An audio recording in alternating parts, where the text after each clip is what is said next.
What is up, heroes of Dominion? My name is Charlie. This is Hero Wars Central, and for the first time in years and years and years, we have new Titans in Hero Wars. It's only a game. Why you have to be mad? Now, before we go any further, this video is definitely a Hero Wars mobile-specific video, but Kiros is the first new Titan to be added outside of the Fire, Water, and Earth cycle. He is a Darkness Titan. He's got special synergy with other Darkness Titans, and the question that we're going to talk about today is, how is his event? What is the best strategy for the event? How do we best use Kiros? And what evidence of Light Titans do we already have to prove that they are, in fact, coming soon or coming in the near future at least? So let's take a look at how this event is broken down, the basic gameplay loop. The question that I always love to ask is this a good event, or is this a fun event, or is this both? The Perfection of Darkness is reusing old artwork, which I find just hilarious.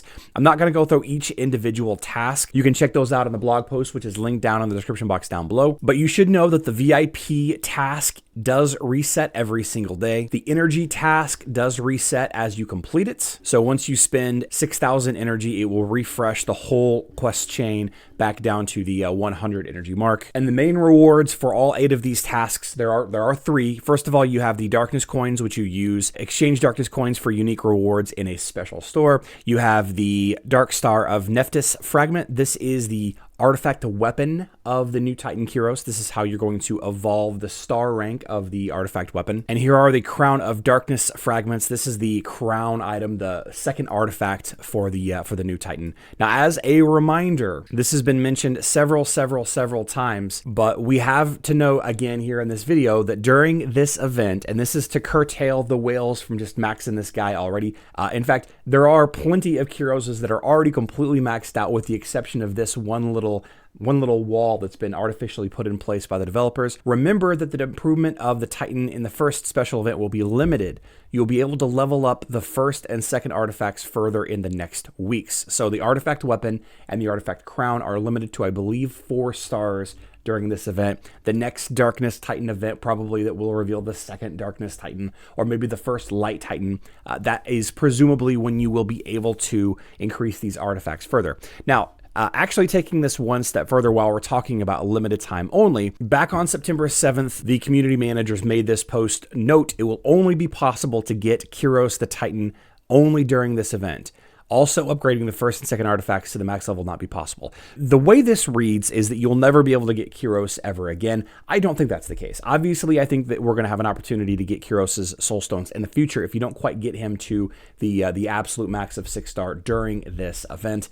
But it does imply that there will be a long gap between the end of this event, which is a 3-day event, by the way, and the next opportunity to get his soul stone. So if you do see yourself using or needing Kiros in your Titan line, then you really need to be dumping into this event. Absolutely. And I hate to say it, just like it's an obligation at this point if you're going to be using Titans as if you're a Titan fighter in your guild or in the global championship, then this guy is almost a must-have. We're going to talk about specific strategy a little bit later on, but the gameplay loop is pretty straightforward. Continuing on, you just do the task, and these tasks aren't anything unique. Buy VIP points, spend energy, collect Titanite during the event. You collect all the resources, and then you take these resources and you go to the event map, which actually is an event map. It's just a shop. There's not an event map. There's no story. I was hoping for a little bit of story at least. And you have the opportunity to spend the Darkness coins on these various items. Now, generally speaking, in these instances, the most efficient is the skin stones. However, since the new Titan only can be had from this event, it's probably the best bet. Now, as far as the total cost of Kiros the Titan, we have that image thanks to Loadrunner. You can see that the first star of Kiros is going to cost you 1,000 Darkness coins, and these are not accumulative. These are each their own separate purchases. So to get a 2-star, you need 2,000 more, and then to fully evolve Kiros up to a 6-star, you're going to need that 65,000 additional from 5-star to 6-star. And I will put the total coins that you need on screen. Now, I'm not going to do the math. Haven't had enough coffee yet this morning, but based on the limited time nature of this Titan, and we just don't know when we'll have the opportunity to get his soul stones ever again, I think that the best strategy that anyone's going to tell you is to just buy Kiros. Just buy Kiros, evolve them as high as you can. Obviously, if you're stuck on the 3-star and you're not going to get enough resources to get to a 4-star, then dumping the extra resources into artifact chests. The seals is a good option. The blue balls are a good option, I think.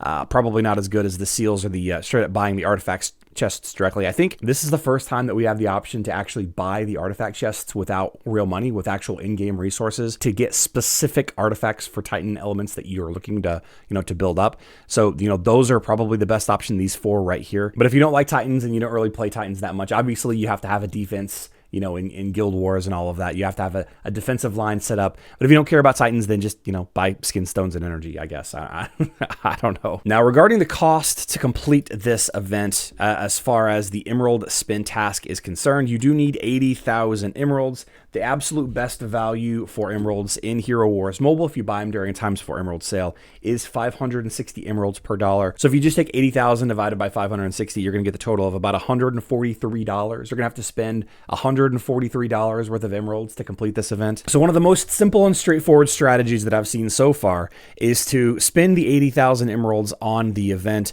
How you get those emeralds one way or the other. Hopefully you already have them. Maybe you've decided to buy some packages during this weekend event to take advantage of the Score VIP points. But Tim from the Hero Wars Mobile, the GOAT unofficial Facebook group, says that all you have to do is spend the 80,000 emeralds, complete all the free-to-play tasks, and buy out the VIP bundle thing, and you can max it for soul stones and have 4.3 thousand soul stones left over. So obviously he's referencing the generous soul task. This is something you can, buying 7,000 VIP worth of stuff.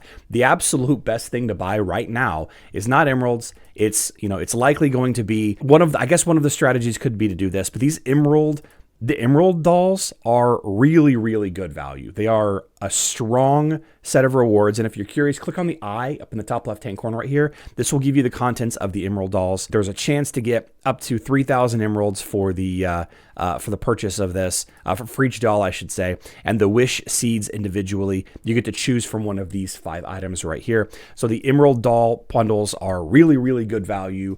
They tend to be on par or better on average than the times 4 emerald sale. But I think the higher you go, like the more expensive you go, the further beyond times 4 that it actually gets. Although if you're looking for a surefire way to spend emeralds and buy emeralds, then buying during a times 4 sale is absolutely the best value. So if you can avoid buying these dolls and hoping to get the higher amount of emeralds as compared to times 4 emerald sale, then obviously I would recommend that instead. So doing that, doing this, doing the other, spending 80,000 emeralds is a simple task. Just spend 80,000 emeralds, wherever you want to spend it, spending on opening, the big money blue balls, the Titan artifact spheres, or spend it on more energy. However you want to spend the emeralds, that's going to be the best strategy. There's not an open outland chest here, which kind of sucks, but I get it. Outlands have to do with heroes and hero skins, and we're not really leveling up a hero or summoning a hero or doing anything with a hero in this event. So, that's kind of what we're dealing with right now. Now, as far as the strategy for Kiros goes, how best to use Kiros, I've seen a lot of statements being thrown around in the first 12 hours already. Some of the higher level players are saying that there is no synergy with him with other Titans, and we're just gonna have to kind of wait and see. I've seen some other screenshots of people posting absolutely beating out other teams where they had not beaten them out before. Here's a couple of examples of wins and losses that have been shared around a little bit. I have no idea whose post this was originally, but this is showing off the Moloch 3 Super Titans Nova defense. You can see it still has a chance to win against Kiros. Is this the best attacking line? I don't really know. Here's another line. This is the 3 tank plus Hyperion Eden line. This one's pretty popular on defense. And here you can see this line with Kiros does end up defeating it. Again, I don't know who initially provided these screenshots. If you do know, I would love to give them credit. Let me know. I'll put it in the description box down below. But here's a pretty strong Kiros doing some work against these other guys. I'm not sure yet. I think in a day or two, once we've seen what some of the whale guilds are using Kiros with in the Royals League, in the Global Championship, and in Guild War, they'll have a better idea of Kiros's best use cases and where and how to use him. I think that we should probably give it a day or two before we declare he's a bad Titan or a good Titan, or good in this strategy or bad in this strategy. And we will get to those types of discussions in the very near future. So the final verdict for this event is that it is a good event, but it is not a fun event. Gotta spend, unfortunately. If you want to be competitive in this game, this is going to be an event that you basically have to spend on. And, you know, am I okay with that? Not really. But this is one of the big, you know, the annual big changes that they make to the game. About once a year, they really shake the game up, and this is how they did it last year. I think it was the you know, the addition of Titan skins, and the year before that it was Titan artifacts. So, you know, it is what it is. If you guys have found some really cool Titan lineups that seem to be effective with Kiros, please let me know in the comment section down below. I'd love to share with the world your strategies, and if, in fact, if you've got any really good fights, there's a link in the description box down below on how to share clips with me so that I can share them in my Discord or on YouTube. I would love to see some of your cool Kiros fights. Send them my way. Hope everybody's going to have a great week. I love you all. Good luck in Dominion.